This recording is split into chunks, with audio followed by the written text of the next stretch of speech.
할렐루야.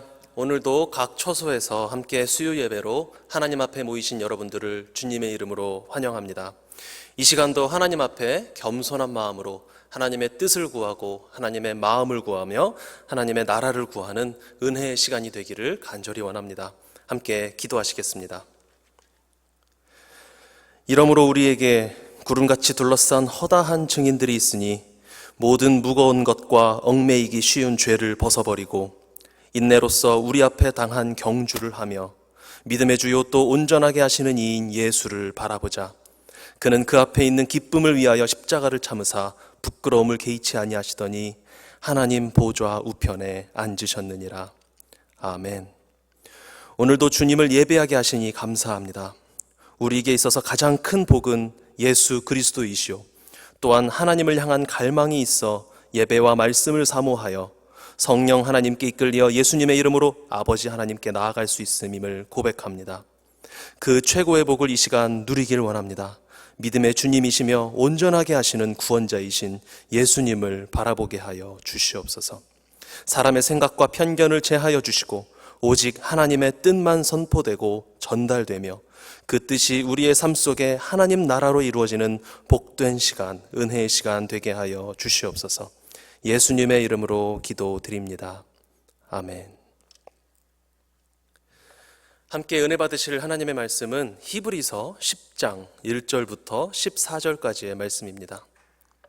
신약성경 362페이지에 있습니다. 히브리서 10장 1절부터 14절까지의 말씀입니다.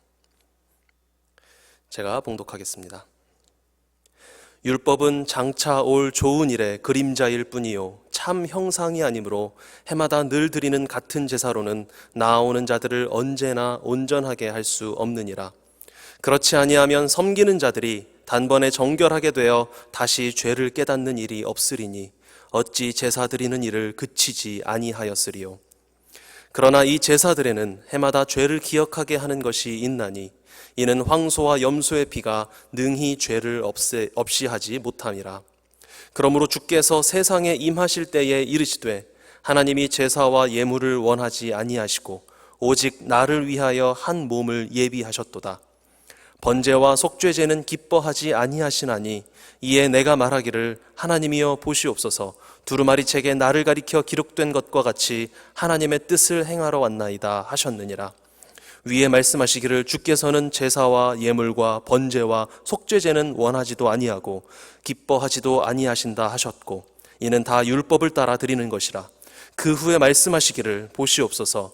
내가 하나님의 뜻을 행하러 왔나이다 하셨으니 그 첫째 것을 패하심은 둘째 것을 세우려 하심이라. 이 뜻을 따라 예수 그리스도의 몸을 단번에 들이심으로 말미암아 우리가 거룩함을 얻었노라. 제사장마다 매일 서서 자주 같은 제사를 드리되 이 제사는 언제나 죄를 없게 하지 못하거니와 오직 그리스도는 죄를 위하여 한 영원한 제사를 드리시고 하나님 우편에 앉으사 그 후에 자기 원수들을 자기 발등상이 되게 하실 때까지 기다리시나니 그가 거룩하게 된 자들을 한 번의 제사로 영원히 온전하게 하셨느니라. 아멘. 이 시간 함께 종교생활 대 신앙생활이라는 제목으로 하나님께서 주시는 은혜를 나누시겠습니다. 세상에는 엄청나게 많은 숫자의 종교가 존재합니다. 여러분은 몇 개의 종교를 알고 계십니까? 여러분이 알고 계시는 종교의 숫자는 몇 개 정도 되십니까? 나열해보면 한 10가지 될까요? 한 20가지가 될까요? 기독교, 불교, 이슬람교, 유교, 조로아스터교, 힌두교, 시크교, 또 뭐가 있을까요? 아마 그렇게 많이 나열할 수 있을 것 같지는 않습니다. 좀 오래되기는 했지만 한국 컴퓨터 선교회라는 곳에서 2006년에 조사한 바에 따르면 전 세계의 종교의 개수는 1900년에 1000여 개였었다고 합니다. 이때도 많았죠. 그런데 1900년에 1000개 남짓 되는 숫자가 있었던 종교가 1970년에는 6천여 개로 증가를 했고, 그리고 2006년 이 조사를 하던 당시에는 약 1900개씩이나 된다고 합니다. 그리고 2025년에는 15,000개 정도가 될 것이다 라고 전망을 했었습니다. 이게 출처가 불분명하기 때문에 얼마나 정확한지는 알 수 없지만 또 다른 자료에서는 2010년대에 이미 종교의 개수가 2만 개가 넘었다라는 자료도 제가 봤습니다. 우리에게 흔히 알려져 있는, 제가 아까 잠깐 나열했던 이 메이저 종교들, 큰 종교들, 이런 종교들 외에도 별의별 종교가 다 있는 것입니다. 한글판 위키백과 종교 항목에 보면 지금 화면으로 보실 수 있는 이런 종류의 사진이 보입니다. 메이저 종교의 문양들을 모아놓은 것 같은데, 여러분 이 중에서는 몇 개를 알고 계십니까? 최소한 한 개는 아시죠? 감사하게도, 그리고 자랑스럽게도 우리 기독교 십자가가 제일 먼저 나와 있는데, 나머지 혹시 종교들을 다 아십니까? 아니면 몇 개를 아십니까? 프로필을 작성할 때 저와 여러분은 종교란에 혹은 religion란에 기독교, Christianity 아니면 개신교, 프로테스탄트 이런 것들을 선택합니다. 그렇습니다. 우리의 종교는 기독교, 개신교입니다. 종교라는 말 자체는 가치 중립적이죠. 그 자체가 긍정적이거나 부정적인 것을 의미하지 않습니다. 종교가 무엇이냐 했을 때 나의 종교는 이것이다, 그냥 그런 의미인 것입니다. 그러나 오늘 설교의 제목, 종교생활 대 신앙생활, 이것을 보고 추측하실 수도 있겠지만 이 시간 종교, 종교생활, 종교행위 등의 용어들은 아마도 대부분 부정적인 의미로 사용하게 될 것 같습니다. 두산 백과사전에서는 종교를 이렇게 정의합니다. 무한, 절대의 초인간적인 신을 숭배하고 신성히 여겨 선악을 권계하고 행복을 얻고자 하는 일을 말한다. 위키백과에서는 또 이렇게 표현하죠. 종교는 불확실성으로부터 벗어나 정신적 안정을 추구할 목적으로 초월적, 선언적 또는 영적인 존재에 대한 믿음을 공유하는 이들로 이루어진 신앙 공동체와 그들이 가진 신앙 체계나 문화적 체계를 말한다. 이 밑줄 친 부분에 해당하는 종교의 목적, 이것이 바로 문제입니다. 선악을 권계하고 행복을 얻고자 하는 것, 정신적 안정을 추구하려는 것, 혹시 여러분들은 이런 것 때문에 교회 다니십니까? 행복해지기 위해서 교회 다니십니까? 정신적 안정을 추구하기 위해서 교회를 다니십니까?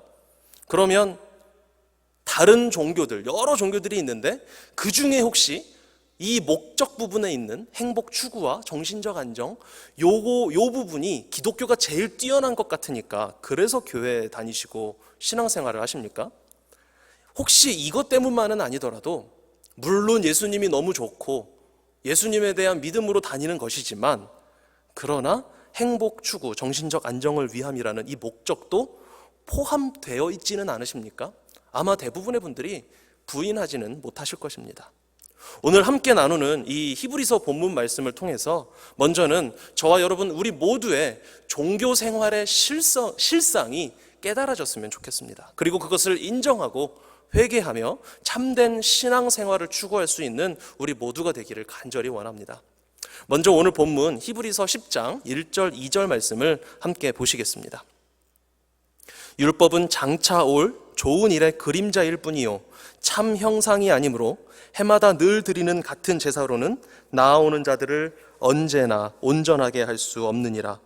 그렇지 아니하면 섬기는 자들이 단번에 정결하게 되어 다시 죄를 깨닫는 일이 없으리니 어찌 제사 드리는 일을 그치지 아니하였으리요. 아멘. 율법에 따라서 드리는 제사는 그 제사 드리는 사람들을 온전하게 할 수 없습니다. 만약에 율법에 따라 제사를 드렸을 때 제사 드리는 그 사람이 온전하게 될 수 있었더라면, 그 제사를 통해서 그랬다면 제사를 한 번 드리고 더 이상 드릴 필요가 없었겠죠. 그러나 율법에서 명하는 바도 그렇고 실제로 구약시대 백성들도 그렇고 제사를 단 한 번만 드리고 더 이상 드릴 필요가 없었던 적은 없습니다. 매년 매일 반복적으로 그 제사를 드려야만 했습니다. 그렇기 때문에 이 사실을 바탕으로 보면 율법과 제사는 사람을 온전하게 할 수 없었던 것이 분명합니다. 우리 그리스도인들이 흔히 착각하는 것 중에 하나가 뭐냐면, 여기까지의 율법과 제사를 딱 개념으로 잡고 율법을 그 자체로 불완전한 것으로 혹은 또는 그리고 나쁜 것으로 본다는 것입니다. 그래서 하나님이 신약시대에 와서 그 율법을 폐하셨고 제사를 패하셨고 예수님이 그것을 대체하셨다라고 많이들 생각하십니다. 그러나 이것은 성경 전체의 맥락을 아주 크게 오해한 결과입니다. 율법이 만약에 정말 그렇게 나쁜 것이었고 불완전한 것이었다면 하나님께서 왜 그 불완전하고 나쁜 것을 주셨습니까? 하나님이 나쁜 분이셔서 나쁜 목적을 가지고 완전하지도 않은 율법을 주셨겠습니까? 나쁘다고 하는 그 제사 제도를 시행하라라고 이스라엘 백성들에게 명하셨겠습니까? 아니면 하나님은 선하시지만 이스라엘 백성들을 사랑하지 않으셨기 때문에 불완전하고 나쁜 제사와 율법을 이스라엘 백성들에게 전달해서 시행하도록 명령하셨겠습니까? 그럴 수가 없지요. 성경 전체 맥락에 따르면요, 하나님은 이스라엘을 사랑하셨고 그들을 구원하기를 원하셨습니다. 그런데 제사와 율법을 그들에게 주셨습니다.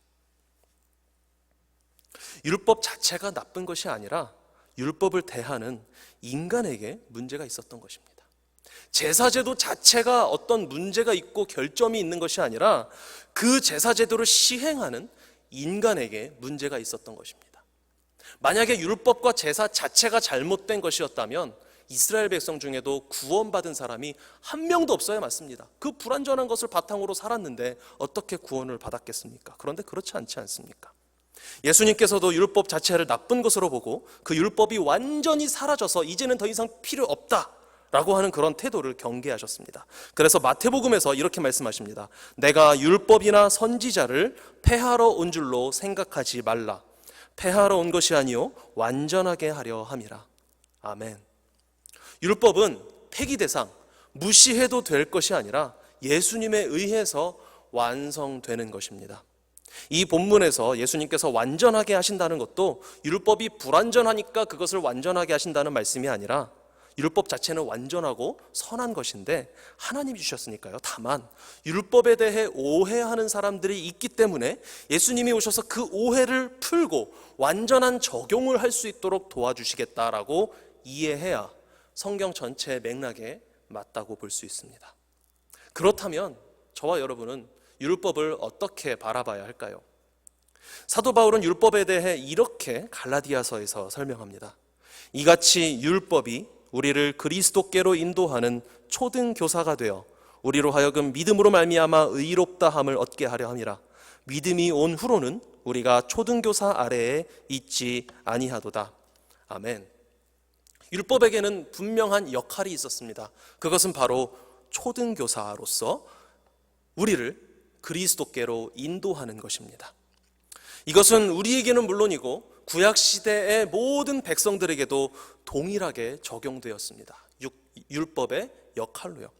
하나님께서 율법을 주신 이유는 그 율법을 초등교사 삼아 초등교사인 율법의 가르침에 의해서 그리스도께로 인도를 받으라는 것입니다. 그런데 구약시대에는 율법 아래에 있을 수밖에 없었습니다. 왜냐하면 그리스도께서 아직 오지 않으셨기 때문입니다. 이 땅에요. 그들은 하나님께로부터 받은 율법을 지키려고 애를 썼고 아무리 노력해도 율법을 온전하게 지킬 수 없었기 때문에 매일 제사를 드릴 수밖에 없었습니다. 매년 희생제사, 죄를 용서해달라고 하는 회개의 제사를 드릴 수밖에 없었습니다. 그리고 그렇게 반복적으로 제사할 수밖에 없는 자신의 실상을 보며 반복적으로 제사드리며 계속 죽어나가는 양과 염소와 동물들을 보며 훗날 이 비극의 굴레로부터, 이 죄의 굴레로부터 나를 완전히 건져주실 구원자, 메시아, 그리스도를 기다리며 믿었던 것입니다. 그 믿음으로 구약 백성들은 구원을 받았습니다. 그렇다면 제사가 나쁜 것은 아니지만 제사 자체로 구원을 받는 것이 아니라 제사, 율법 이것을 초등교사 삼아 나의 연약함을 깨달아 그리스도께로 인도받는 역할을 하는 것이 바로 제사, 율법이었던 것입니다. 드디어 하나님의 때가 되어 메시아, 그 그리스도께서 예수님으로 이 땅에 오셨습니다. 신약시대 백성들, 저와 여러분 우리들은 역사적으로 우리 가운데 이미 오신 그 메시아 그리스도를 의지하여 이제는 메시아를 기다리는 것이 아니라 이미 오신 메시아를, 예수님을 의지하며 살아가면 되는 것입니다. 그렇기에 우리는 더 이상 율법의 굴레에 매여 있지 않다라고 말할 수 있는 것입니다. 이런 의미에서 사도 바울은 믿음이 온 후, 즉 그리스도 예수께서 오신 후에는 우리가 그 율법, 초등교사 아래에 있지 않다라고 선포하는 것입니다. 이것을 오늘 본문에서 히브리서 기자는 이렇게 표현합니다. 그러나 이 제사들에는 해마다 죄를 기억하게 하는 것이 있나니 이는 황소와 염소의 피가 능히 죄를 없이 하지 못함이라. 아멘. 율법에 따라 제사를 드리고 율법을 범한 죄를 용서받기 위해 제사를 드립니다. 이 율법과 제사의 역할이 바로 죄를 기억하게 하는 것입니다. 하나님은 이 역할을, 이 기능을 염두에 두고 제사와 율법 제도를 백성들에게 허락하셨고 허용하셨고 명령하셨던 것입니다. 그런데 황소와 염소의 피, 이 피 자체, 제사 자체는 죄를 없애지 못합니다. 그리스도께서 그 죄를 없애주십니다. 그런데 구약시대에는 그리스도께서 아직 피를 흘리지 않으셨기 때문에 그 대신 그리스도의 대속의 피를 상징하는 황소와 염소의 피를 흘렸던 것이고, 그런데 그것은 온전하지 못했기 때문에 반복적으로 흘려야 했던 것일 뿐입니다. 그러나 이제 예수님께서 하나님의 피를 흘리셨습니다. 완전한 피를 흘리셨습니다. 그래서 단번에 영원히 제사를 끝내버리셨습니다. 우리의 속죄를 끝내버리셨습니다. 이제는 더 이상 상징물인 동물의 피가 필요 없는 것입니다. 예수님은 하나님이시기 때문에 그분의 피는 우리의 죄를 단번에, 한 번에, 그리고 영원히 없애버리신 것인 줄 믿습니다. 구약시대에는 율법과 제사를 통하여 장차 오실 그리스도에 대한 믿음으로 구원받았습니다. 그리고 우리는 아주 깔끔하게 신약시대 백성들은 이미 오신 그리스도 예수를 믿음으로 구원받습니다. 계속해서 본문을 보면 예수님께서 이 땅에 오실 때에 하신 말씀이 있습니다. 히브리서 10장 5절부터 9절까지의 말씀입니다. 그러므로 주께서 세상에 임하실 때에 이르시되 하나님이 제사와 예물을 원하지 아니하시고 오직 나를 위하여 한 몸을 예비하셨도다. 번제와 속죄제는 기뻐하지 아니하시나니 이에 내가 말하기를 하나님이여 보시옵소서. 두루마리 책에 나를 가리켜 기록된 것과 같이 하나님의 뜻을 행하러 왔나이다 하셨느니라. 위에 말씀하시기를 주께서는 제사와 예물과 번제와 속죄제는 원하지도 아니하고 기뻐하지도 아니하신다 하셨고 이는 다 율법을 따라 드리는 것이라. 그 후에 말씀하시기를 보시옵소서 내가 하나님의 뜻을 행하러 왔나이다 하셨으니 그 첫째 것을 폐하심은 둘째 것을 세우려 하심이라. 아멘. 하나님께서 분명히 율법을 통하여 각종 제사를 드리라고 하지 않으셨습니까? 레위기가 다 그런 내용입니다. 어떤 제사는 어떻게 드리고 언제는 어떤 제사를 드리고, 그런데 그 제사를 하나님이 기뻐하지 않으신다라는 표현이 지금 읽은 본문 속에 들어있습니다. 예수님이 지금 무슨 말씀을 하시는 겁니까? 기껏 드리라고 해놓고 원하지도 않는다, 기뻐하지도 않는다라니요. 하나님께서 제사를 드리라고 하셨던 것은 실상은 그 제사 자체를 원하셔서가 아니라 그 제사를 통하여 제사의 최종 목적지인 초등교사로서의 역할 그리스도를 원하셨던 것입니다. 제사 자체를 받으시기를 원하셨던 게 아니라 제사를 통하여 그리스도께로 인도를 받은 제사 지내는 백성들, 제사 드리는 백성들을 원하셨던 것입니다. 하나님께서 원하시는 것은 제사 자체가 아니라 백성들이, 인간이 제사를 드림으로 그리스도께로 인도되는 것이었던 것입니다. 생각해보면 너무 당연하지 않습니까? 어린 시절 구구단 다 한 번씩 외우셨죠. 캐나다 교육과정은 구구단을 외우게 하는지 아닌지 모르겠지만요, 학교에서 선생님이, 집에서 부모님이 자녀들에게 구구단을 외우게 할 때 왜 외우게 합니까? 2단부터 9단까지 외우죠. 1은 2, 2, 4, 2, 3, 6, 2, 4, 8 해서 9, 9, 81 와 이렇게 구구단 외웁니다. 그런데 구구단을 외우는 목적이 무엇입니까? 암기 자체가 목적입니까? 구구단을 2단부터 9단까지 외우면 그 외에는 아무것도 필요 없습니까? 그게 아니죠. 간단한 산수들은 암기로 계산할 수 있는 능력을 길러주기 위함입니다. 구구단을 외웠으면 여러분들도 구역에서 코로나 사태가 끝나고 야유회를 간다. 꿈만 같은 일이죠. 그런 일이 생겼을 때 각 가정별로 예를 들어서 10가정이 있는데 한 가정당 50불씩 회비를 낸다. 그러면 얼마의 회비가 총 거쳐져야 합니까? 회계 여러분들 모르십니까? 구구단을 외웠으면 이걸 알아야죠. 500불이 돼야죠. 이런 간단한 산수의 계산들을 일상생활 속에서 편하게 할 수 있도록 하기 위한 목적으로 구구단을 외우게 합니다.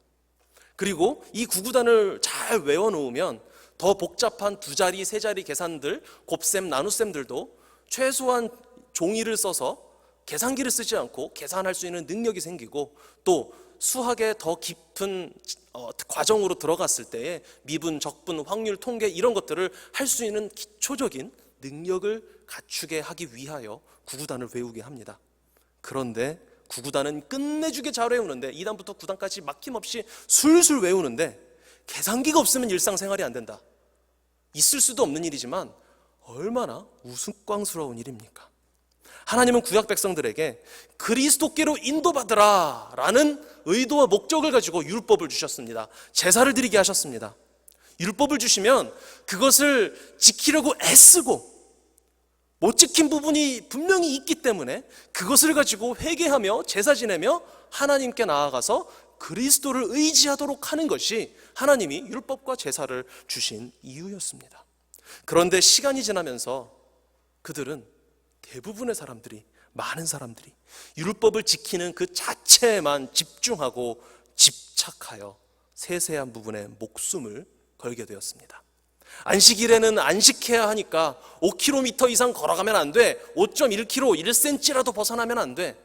안식일에는 쉬어야 하니까 10kg 이상의 물건을 들면 안 돼. 단 1g이라도 초과되면 너는 일하는 거야, 죄 짓는 거야. 이렇게 그 본래 의도는 생각하지도 않고 세세한 것에 집착하여 그걸 지키려고 애를 쓰고, 그 정도는 지킬 수 있겠죠. 그리고 지키고 나면 내가 지키지 못한 것은 까맣게 잊어버린 채 그저 지킨 것들을 자랑하기에 급급했던 것입니다. 구구단은 열심히 외웠는데 계산을 할 줄 몰랐던 거예요. 구구단 다 외웠다고 자랑만 하고 다녔던 것입니다. 우리가 자녀들에게 구구단을 외우게 하지만 구구단만 잘 외우고 간단한 곱셈도 할 줄 모르면서 구구단 외울 줄 안다고 자랑하며 다니는 아이에게 만약에 그런 아이가 있다면 어떻게 말씀하시겠습니까? 내가 원하는 건 구구단이 아니야. 그 자체가 문제가 아니야. 그걸 외웠으면 그 다음 단계로 넘어가야지. 이것과 같이 하나님은 구약 백성들에게 율법을 주셨지만 율법의 세세한 것에만 집착하고 그리스도께로 인도받는 것에는 실패한 자들에게 말씀하시는 것입니다. 내가 원하는 것은 제사가 아니다. 그 자체가 아니다. 그것을 통하여 너희들이, 내 뜻은 그리스도께로 인도받는 것이다. 다시 말씀드립니다. 율법 자체가 나쁜 것이 아니라 그 율법을 하나님의 의도대로 취급하고 있느냐, 이 여부에 따라서 잘한다 못한다가 결정되는 것입니다. 하나님 앞에서요. 제사 자체가 나쁜 것이 아니라 그 제사 제도를 통하여 그리스도께로 나아가느냐 나아가지 못하느냐가 하나님께는 관건인 것입니다. 이 모든 것들 다 하나님이 주신 것이었습니다. 이는 신약시대를 살아가는 저와 여러분에게도 동일하게 적용됩니다. 아직도 예수님으로 완성된 율법, 그 율법에 집착하면서 살아가려고 하지는 않으십니까? 신앙 자체가 율법화되어 신앙생활이 아니라 율법생활, 종교생활을 하고 계시지는 않습니까? 말씀대로 살아가기 위해 애쓰는 것 정말 중요하고 좋습니다. 당연히 그렇게 해야 합니다. 예배드리는 것, 헌금하는 것, 기도하는 것, 헌신하는 것, 봉사하는 것, 구제하는 것 모두 다 좋습니다. 신앙인이라면 당연히 해야 할 것들입니다. 그런데 이러한 것들을 하는 것 자체가 중요한 것이 아니라 왜 하느냐, 어떻게 하느냐, 어떠한 목적을 가지고 하느냐가 하나님 앞에서는 훨씬 더 중요한 일입니다. 이 행위들의 결론이 무엇입니까? 하나님께서 이 모든 행위들을 분명히 원하십니다. 그런데 왜 원하실까요? 예배드리는 이 행위 자체가 중요합니까? 헌금하는 돈 자체가 중요합니까? 얼마, 액수가 중요합니까? 예수님께서 하신 말씀, 사도 바울을 통하여 선포하신 하나님의 말씀들, 성경에 기록된 하나님의 자녀로서 마땅히 해야 할 것들, 당연히 최선을 다해서 해야 하는데 왜, 무엇을 위해 해야 합니까? 이 모든 행위의 목표, 목적, 결론은 무엇입니까? 바로 예수 그리스도입니다. 이것이 단 한 가지, 하나님께서 저와 여러분, 우리 모두를 향하여 가지신 뜻인 줄 믿습니다. 하나님의 의도, 하나님의 뜻, 히브리서 10장 10절 말씀입니다. 이 뜻을 따라 예수 그리스도의 몸을 단번에 들이심으로 말미암아 우리가 거룩함을 얻었노라. 아멘. 제사를 드리도록 하신 것은 그리스도를 떠올리게 하기 위함이었고, 율법을 주신 의도는 그리스도를 의지하도록 하기 위함이었습니다. 이 뜻에 따라 그리스도께서는 예수로 이 땅에 오셔서 자신의 몸을 단번에 들이심으로 그분을 믿는 저와 여러분, 우리가 거룩함을 입게 된 것입니다. 하나님의 뜻 안에 들어가게 된 것입니다. 무엇을 통해서요? 예수 그리스도를 통해서요. 그런데 구약시대에 많은 이들이 그랬던 것처럼 오늘날 저와 여러분 우리들도 예수님 시대의 유대인들이 그랬던 것처럼 하나님의 그 뜻, 예수 그리스도는 온데간데 없고 율법, 계명, 규칙, 규율, 종교 행위, 이러한 것들에 매여서 거기에 집착하는 사람들이 너무나도 많습니다. 아니요, 사실은 예외가 없죠. 이것이 바로 신앙생활이 아니라 종교생활인 것입니다. 예수 그리스도를 믿는 믿음, 복음 중심으로 신앙생활을 하는 것이 아니라 종교의식, 종교규칙, 외적인 것에 집착하는 종교생활을 하는 것입니다. 3인칭 유체이탈화법으로 몰랑 난 아니고 다른 사람, 그게 아니라 1인칭입니다. 저도 그렇고 2인칭입니다. 여러분들도 그렇고 우리 모두가 그렇지 않습니까? 이러한 종교생활을 왜 하게 될까요? 서두에 언급했던 것처럼 종교의 의미와 목적을 다시 한번 생각해 보면 답이 나올 수 있습니다. 행복 추구, 정신적 안정 추구, 이러한 종교적인 용어를 이거를 종교적인 용어로 좀 바꿔보면 복입니다. 복. 세상에 복 싫어하는 사람 없죠. 복 받으려고 신앙생활 하는데 뭐가 잘못됐느냐라고 물으실 수도 있겠지만 여기에 대한 대답은 잘못되었습니다. 잘 되었습니다. 둘 다 가능합니다. 만약에 이 복이 무엇이냐 했을 때 예수 그리스도라고 한다면 맞습니다. 복 받으려고 신앙생활 하는 것입니다. 그러나 그 외에 현세적인 복들, 어떤 소원이 있으십니까? 마음의 안정, 행복, 가족 건강, 자식들의 형통, 심지어는 죽어서 가는 천국까지도 이러한 것들을 복으로 여기고 이것 때문에 신앙생활을 하고 있다면 그게 바로 종교생활입니다. 좀 너무하다, 너무 과격하다라고 생각하실 수도 있겠습니다. 그러나 이러한 복을 위하여 종교적인 행위를 하는 것, 이것은 세상 모든 종교에 다 있다는 거 아십니까? 가족 건강을 한번 예로 들어볼까요? 가족 건강을 위하여 절에 가서 복을 빌고 시주합니다. 기와장을 올립니다. 가족 건강하게 해달라고 장독대에 정화수, 깨끗한 물을 하얀 그릇에 받아놓고 보름달이 뜰 때마다 비나이다 비나이다 기도를 합니다. 보름달을 보면서요. 가족 건강을 바라면서 알라신에게 빕니다. 가족 건강하게 해달라고 하나님께 예수님의 이름으로 기도합니다. 자, 여기서 뭐가 다릅니까? 다 똑같은 종교 행위입니다. 다만 기독교인의 입장에서 우리에게 조금 더 우월성을 부여하게 되죠. 하나님이 참신이 아니신가? 다른 신들은 다 가짜 신들이 아닌가?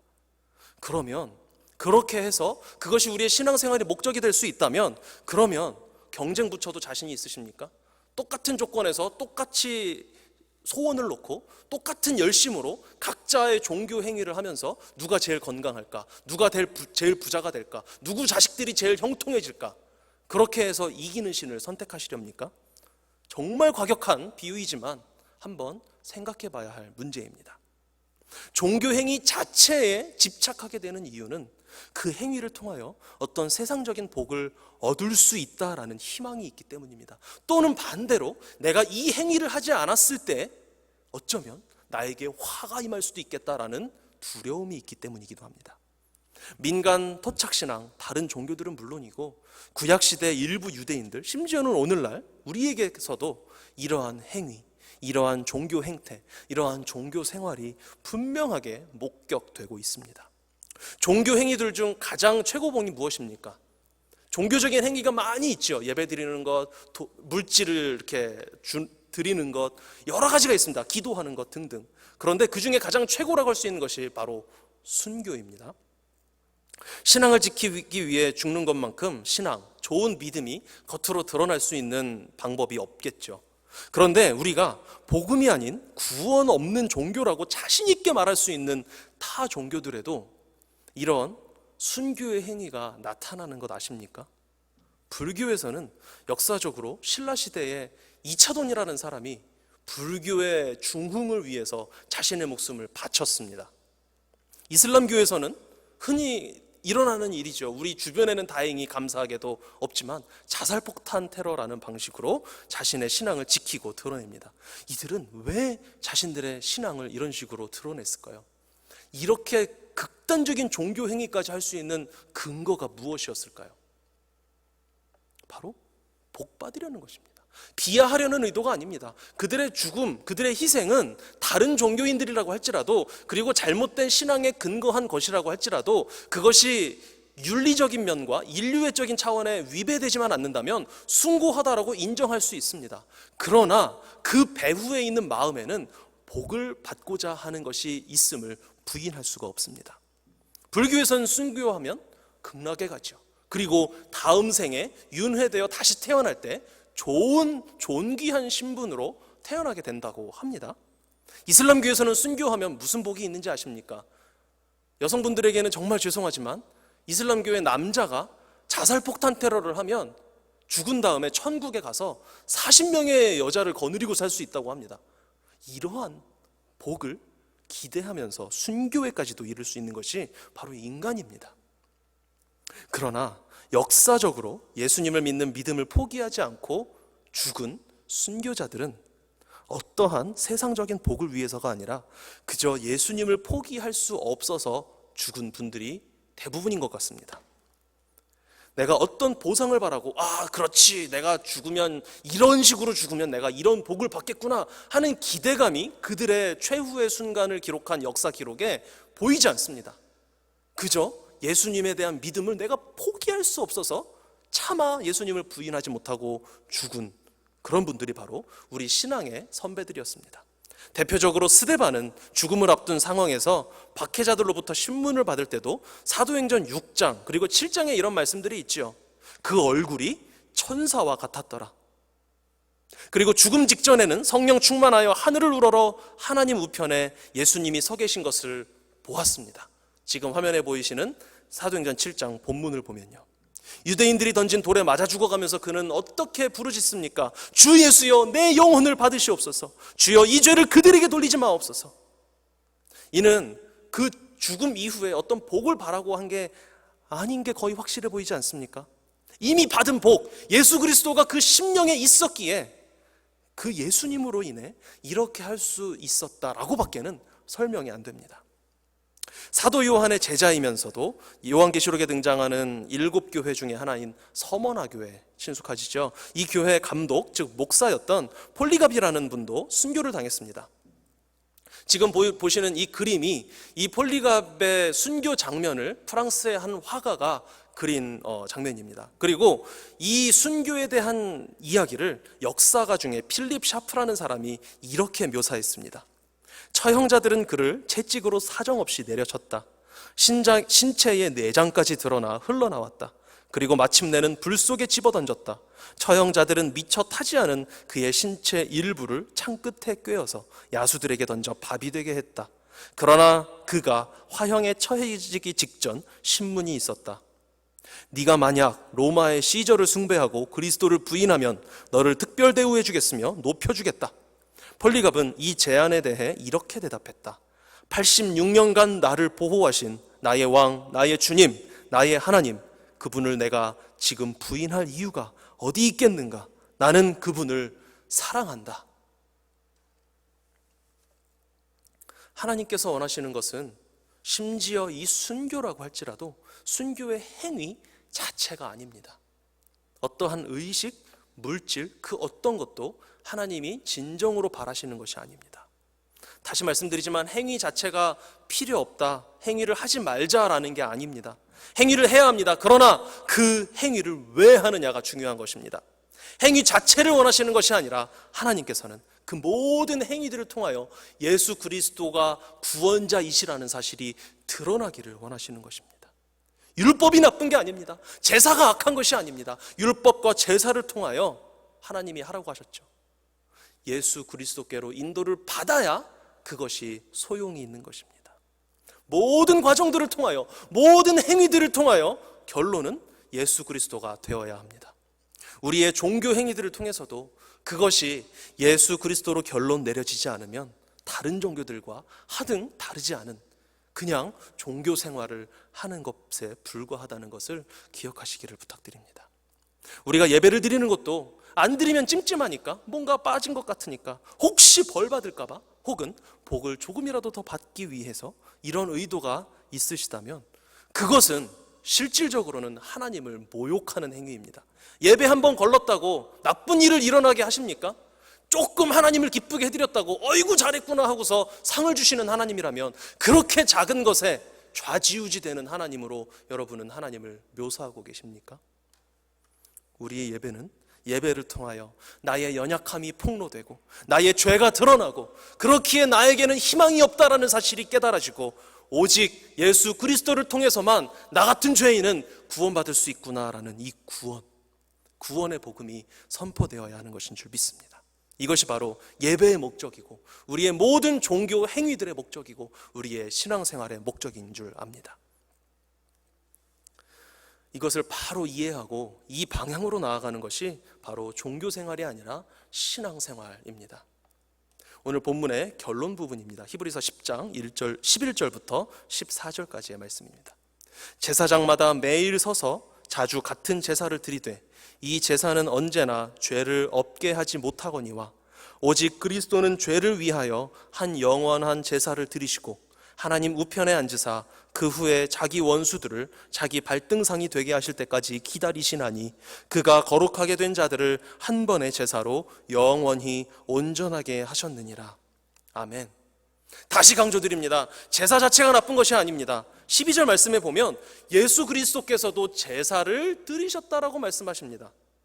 이 나쁜 걸 예수님은 왜 드리셨겠습니까? 나쁘지 않다는 거죠. 다만 그 제사가 결국은 그리스도로 결론 지어져야 한다는 것입니다. 종교 행위 자체가 나쁜 것이 아닙니다. 예수님도 30여 년간 지상에서 삶을 살아가실 때 종교 행위를 하셨습니다. 성전 제사에도 참여하셨던 것 같고요, 6월절에 다른 유대인들이 하듯이 율법에 따라 예루살렘으로 올라가셨습니다. 성전에 들어갈 때는 성전세도 내셨습니다. 6월절 만찬도 즐기셨습니다. 우리도 신앙인으로서 마땅히 해야 할 것들이 분명히 있습니다. 외적인 행위들이요, 예배를 드려야 하고 헌금을 해야 하고 그 외에 헌신과 봉사가 반드시 필요하고 하나님의 말씀대로 살기 위한 노력이 반드시 필요합니다. 그러나 이것들을 하는 목적을 제대로 설정해야 합니다. 왜 예배 드리십니까? 왜 헌금하십니까? 왜 교회에서 이런저런 봉사와 헌신을 하십니까? 고백하자면 복을 바라고 하는, 어떠한 대가를 바라고 하는 종교 생활로부터 저와 여러분은 자유로울 수가 없습니다. 물론 예수 그리스도 한 분만 바라보고 신앙생활을 해야 하지만 사탄이라는 강도를 만나 죄 때문에 죽음과 다름없는 상태에 있었던 우리들에게 선한 사마리아 사람과 같이 우리에게 나타나서 우리를 돌봐주시고 우리를 구원해 주신, 심지어 자신의 목숨까지 내어주신 그 예수님을 신앙생활의 최종 목표로 삼아야 하는 것 맞습니다. 예수님이 너무 좋아서 예배해야 하고요, 예수님께 다 드리고 싶지만 차마 그러지 못해서 그 중에 일부를 헌금으로 드리는 것 당연합니다. 예수님과 조금이라도 더 가까이 교제하고 싶어서 교회에서 헌신하며 봉사하는 것 사실은 그렇게 해야 합니다. 그러나 실상 우리의 타락한 본성, 우리의 죄성은 우리의 종교성을 끊임없이 자극합니다. 혹시라도 하나님이 기뻐하지 않으실까봐 귀찮아서 예배드리기 싫지만 마지못해 예배드리게 되고, 혹시 복을 조금이라도 더 주시지 않을까 하는 마음으로 그러한 희망을 가지고 종교 행위들을 하고 기도하게 됩니다. 복음을 머리로는 아는데, 이상적인 것은 아는데 그게 차마 내 신앙생활의 삶 속에 자리 잡고 있지는 못하고 있습니다. 자꾸만 영적인 것들 외에 육적인 것들에 대한 아쉬움이 생겨나게 되고 소원이 생겨나게 됩니다. 그게 저와 여러분 우리들이 처한 실질적인 삶이고 현실입니다. 그래서 예수님도 구하라라고 말씀하시지 않습니까? 이것은 어쩔 수 없는 우리의 연약함이요 죄악됨입니다. 다만 이것을 인정하고 하나님 앞에 솔직히 고백하면 됩니다.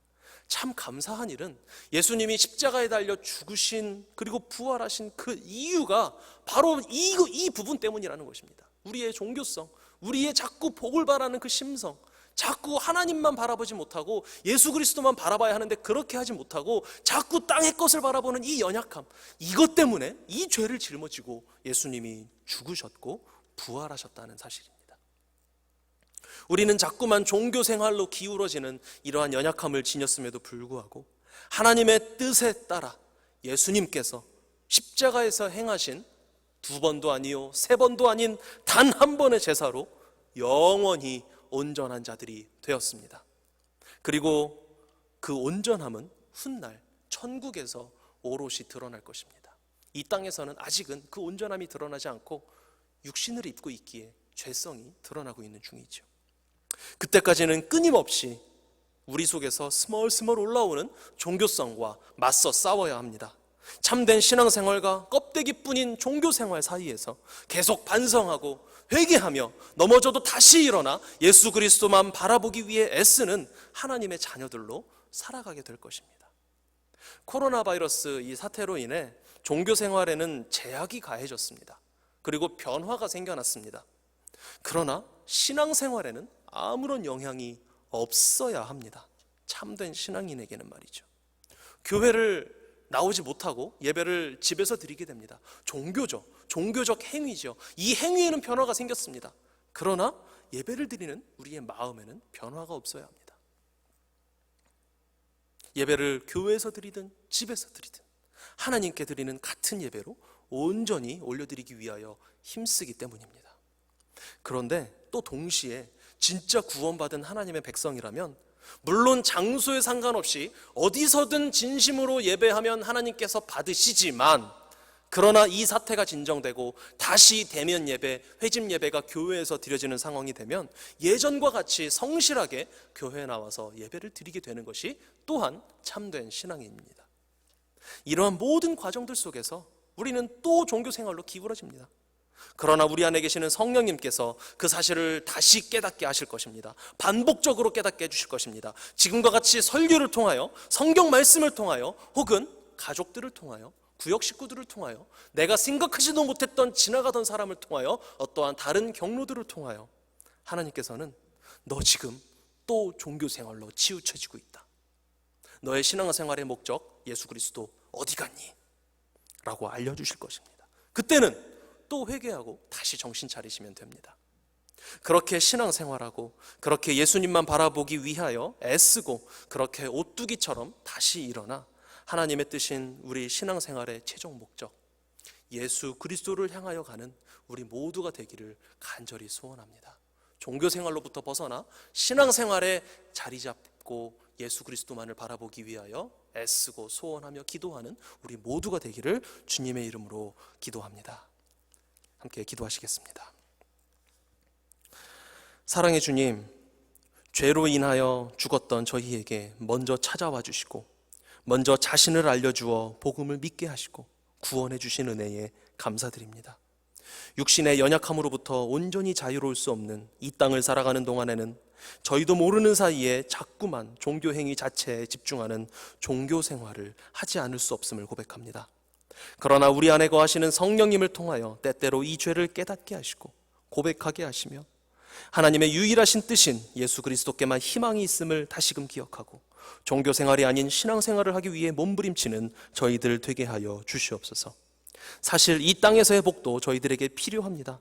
지혜, 지식, 건강, 형통, 물질 등을 필요할 때마다 채워주시되 그러한 것들조차도 저희들 각자가 예수님을 가장 잘 믿을 수 있을 만큼 허락하시고 예수님이 가장 소중한 유일한 복이심을 믿고 인정할 수 있는 최선의 환경을 저희에게 허락하시기를 간구합니다. 믿음의 주요 또 온전하게 하시는 이인 예수를 바라보는 저희들 되게 하여 주시옵소서. 예수님의 이름으로 기도드립니다. 아멘. 여호와는 내게 복을 주시고 너를 지키시기를 원하며 여호와는 그의 얼굴을 내게 비추사 은혜 베푸시기를 원하며 여호와는 그 얼굴을 내게로 향하여 드사 평강 주시기를 원하노라. 우리 주 예수 그리스도의 은혜와 아버지 하나님의 놀라우신 사랑과 보혜사 성령님의 인도하심이 종교로서의 기독교의 외적인 의례와 의식에 집중하는 종교 생활을 하는 것이 아니라 이러한 것들에 최선을 다하되 그 의도와 목적, 하나님의 뜻 되신 예수 그리스도께 온전히 집중하는 신앙생활을 하기 위해 최선을 다하는 그렇게 성령 충만한 신앙생활 하기를 소원하는 함께 예배하는 모든 하나님의 백성들, 이글스필드 교회, 그리고 우리의 조국 대한민국과 삶의 터전 캐나다 위에, 특별히 코로나 바이러스로 인해 고통받는 모든 하나님의 백성들 위해 지금부터 영원까지 함께 하시기를 간절히 축원하옵나이다. 아멘.